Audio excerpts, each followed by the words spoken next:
పల్నాడు జిల్లా కలెక్టర్ గారికి వచ్చిన ఒక కంప్లైంట్ భారత్ టుడే తర్వాత సోషల్ మీడియాలో వచ్చిన కంప్లైంట్ మీద కస్తూర్బా బాలికల విద్యాలయము రాజుపాలెం సంబంధించిన పిల్లలు కాస్త ఇబ్బంది పడుతున్నారు. అది అక్కడ ఏంటి అని తెలుసుకోమని చెప్పిన కలెక్టర్ గారు పంపించిన మీదట వెళ్ళటం జరిగిందండి. స్కూల్కి మొన్న 23వ తేదీన మండే వెళ్ళాను, మధ్యాహ్నం వెళ్ళాను. వెళ్ళిన తర్వాత అక్కడ స్కూల్ పిల్లలు 6th to ఇంటర్మీడియట్ వరకు ఉన్నారు, ఫస్ట్ ఇంటర్ సెకండ్ ఇయర్ కూడా ఉన్నారు, అలాగే టీచర్లు కూడా ఉన్నారు కదా. ప్రతి క్లాస్కి 6వ క్లాస్ నుంచి కూడా సెకండ్ ఇయర్ వరకు కూడా ఉన్న పిల్లలందరూ ప్రతి క్లాస్ కూడా వెళ్ళాను. వాళ్ళ డాక్యుమెంట్స్ కూడా ఒకసారి చూడటం జరిగింది. అయితే అక్కడ కొన్ని సమస్యల్ని విద్యార్థులు నా దృష్టికి తీసుకురావడం జరిగింది.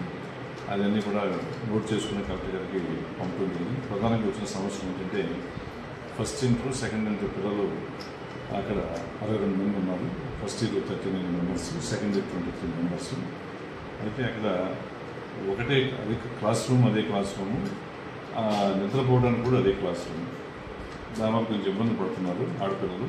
ఆడపిల్లలు హాస్టల్ కాబట్టి రాత్రి కూడా పడుకోవాలంటే లోపల డ్రెస్సెస్ అన్నీ కూడా బయట పెట్టి అక్కడ నిద్రించాల్సిన పరిస్థితి వచ్చింది. కాబట్టి అది కొంచెం కరెక్ట్గా దృష్టి తీసుకెళ్ళి ఇమీడియట్గా అక్కడ అదనపు గదులు ఆల్రెడీ కావాలని వచ్చేస్తున్నామని చెప్పి అది కూడా కరెక్ట్గా తెలియజేయడం జరిగింది. అట్లాగే 9th క్లాసు 10th క్లాసు ఆడపిల్లలకు సంబంధించిన డార్మెటరీస్ వాళ్ళు నిద్రపోయే రూమ్స్ వచ్చేటప్పటికి అక్కడ నీరు కారుతున్నట్లుగా వర్షం వచ్చినప్పుడు లీకేజీ అనేది ఆల్రెడీ సర్వశిక్ష అభియాన్ వరకు వచ్చి చూసి వెళ్ళారని ఎస్టిమేట్స్ కూడా వేసి వెళ్ళారన్నారు. ఇది త్వరితగతిన అది కూడా కొంచెం రిపేర్ చేయించాల్సిన అవసరం ఉందని చెప్పని కూడా కలెక్టర్ గారికి తెలియజేయడం జరిగింది. అట్లాగే అక్కడ కొంచెం మామూలు కోతులు బెడద కూడా ఉందని చెప్పని కూడా విద్యార్థులు చెప్పడం జరిగింది. అది కన్సర్న్ డిపార్ట్మెంట్కి, ఫారెస్ట్ డిపార్ట్మెంట్ కూడా లెటర్ పెట్టి ఇమీడియట్గా పాములు పెట్టుకునే వాళ్ళు కానీ లేకపోతే కోతుల పై నుంచి తప్పించాలని చెప్పి కూడా డిపార్ట్మెంట్ కూడా రాయడం జరిగింది. అట్లా విద్యార్థులు నేను 23వ తారీఖున వెళ్ళాను సోమవారం. 21, 22 తారీఖుల్లో అక్కడ వాళ్ళకి కొంచెం ఫుడ్ సరిగా లేదు, అన్నం మెత్తగా ఉంది, నాకు తినలేకపోయామని చెప్పని ఆడపిల్లకి చెప్పడం జరిగింది. నేను కొంచెం ప్రిన్సిపల్ని వాళ్ళని కూడా వాళ్ళని కూడా అడగడం జరిగింది. వాళ్ళు ఏం చెప్పారంటే కొంచెం కొత్త రైస్ దానివల్ల కొంచెం మెత్తబడిందని చెప్పారు. రైస్ కూడా చేంజ్ చేయాలని కూడా చెప్పడం జరిగింది. వంటగదులు కూడా పరిశుభ్రంగా ఉన్నాయని చెప్పడం కూడా చూడటం జరిగింది. అయితే నేను వెళ్ళినప్పుడైతే పరిశుభ్రంగానే బాగానే ఉన్నాయి. అయితే ఇప్పుడు ఏమైనా అధికారులు వచ్చినప్పుడే కాకుండా ఎప్పుడు కూడా కొంచెం పరిసరాలు బాగుండాలని చెప్పి చెప్పడం జరిగింది. అలాగే మెనూ కూడా ఎలా పెడుతున్నారని కూడా నేను ప్రతి 6వ క్లాస్ నుంచి ఇంటర్మీడియట్ వరకు కూడా మాట్లాడడం జరిగింది. అయితే మార్నింగ్ వాళ్ళు రాగి జావ ఇస్తున్నారని, తర్వాత బ్రేక్ఫాస్ట్ మెనూ ప్రకారం ఇస్తున్నారని, తర్వాత లంచ్ పెడుతున్నారని, స్నాక్స్ 4 ఆ టైంలో స్నాక్స్ ఇస్తున్నారని, రాత్రి డిన్నర్ పెడుతున్నారని చెప్పి కూడా చెప్పడం జరిగింది. అయితే కొంచెం పిల్లలు మనం చూసినప్పుడు కొంచెం వీక్గా ఉన్నారు, వీక్గా ఉన్నారు. అది కూడా అడిగాను నేను, మీకు హిమోగ్లోబిన్ పర్సంటేజ్ కూడా వస్తున్నారా, మామూలుగా మీకు ఏ నమ్స్ చెక్ చేస్తూ ఉంటారు కదా, వస్తున్నారని కూడా నేను అడగడం జరిగింది. అయితే వాళ్ళు కూడా అవగాహన ఉంది.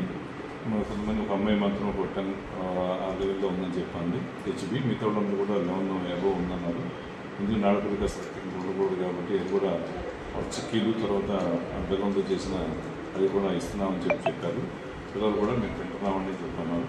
అయితే నాకు వచ్చిన కంప్లైంట్ ఏంటంటే పిల్లలు కొన్ని తినకుండా కొన్ని బయట కోతులకి వాటికి వేయటం, తర్వాత దానివల్ల కోతులు కూడా వస్తున్నాయనేది కూడా కొంచెం ఉంది. అది చెప్పాము, మీకు ఇచ్చిన వాటిని వేస్ట్ చేయకుండా మీరు తినండి, మీరు పౌష్టికాహారం తినాలి, మీరు వాటికి వేస్తే మీ వీక్ అవుతారు అని చెప్పడం జరిగింది.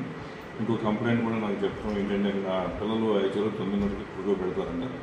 9:30కి వీళ్ళు నిద్రపోకుండా పిల్లలు కాస్త కవులు చెప్పుకుంటూ మిడ్-నైట్ వరకు 1 గంట వరకు కూడా ఉంటారని చెప్పిన కంప్లైంట్ అయింది. చెప్పిన పిల్లలు నిద్ర లేకపోతే మళ్ళీ పొద్దున మరుసటి రోజు మీరు చదువు మీద దృష్టి పెట్టడం సాధ్యం కాదు కాబట్టి తగినంత నిద్ర కనీసం 8 గంటల నిద్రపోరు కాబట్టి మీరు ఆ విధంగా చేసుకోండి. చదువు మీద దృష్టి పెట్టకుండా మీరు ఏకాగ్రత కూడా నిద్ర కూడా ముఖ్యమని చెప్పడం జరిగింది.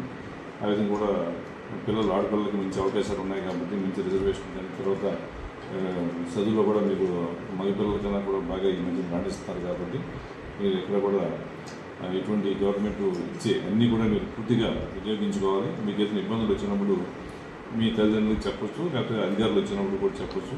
మీకు ఏదైనా కూడా వెంటనే గౌరవ కలెక్టర్ గారు కూడా, పల్నాడు కలెక్టర్ గారు కూడా స్పందిస్తారు. వెంటనే ఏదైనా ఇబ్బంది ఉంటే కన్సర్న్ ఎంఆర్ఓకి, ఎండిఓకి, తర్వాత మీ టీచర్స్కి ఎవరు చెప్పినా కూడా వెంటనే మీ సమస్యలు పరిష్కరించడానికి గవర్నమెంట్ తరఫున ప్రయత్నం చేస్తామని చెప్పడం జరిగింది. అయితే ఓవరాల్గా అక్కడ కొంచెం ఓవరాల్గా స్కూల్ ప్రిన్సిపల్ గారు కొంచెం జాగ్రత్తగా చేయించాల్సిన అవసరం ఉంది. అది కొంచెం ఒక ప్రాబ్లమ్స్ మీద కొంచెం ల్యాబ్స్ అన్నట్టుగా నాకు తోచింది. ఆ విషయాలు కూడా పై అధికారులు కూడా తెలియజేయడం జరిగింది. కాబట్టి ఇవన్నీ కూడా మనం ఐడెంటిఫై చేస్తాము. ల్యాబ్స్ అన్నీ కూడా త్వరలోనే అక్కడ గౌరవ కలెక్టర్ గారి ద్వారా అవన్నీ కూడా ఏర్పాటు చేయడం జరుగుతుంది తెలియజేయడం.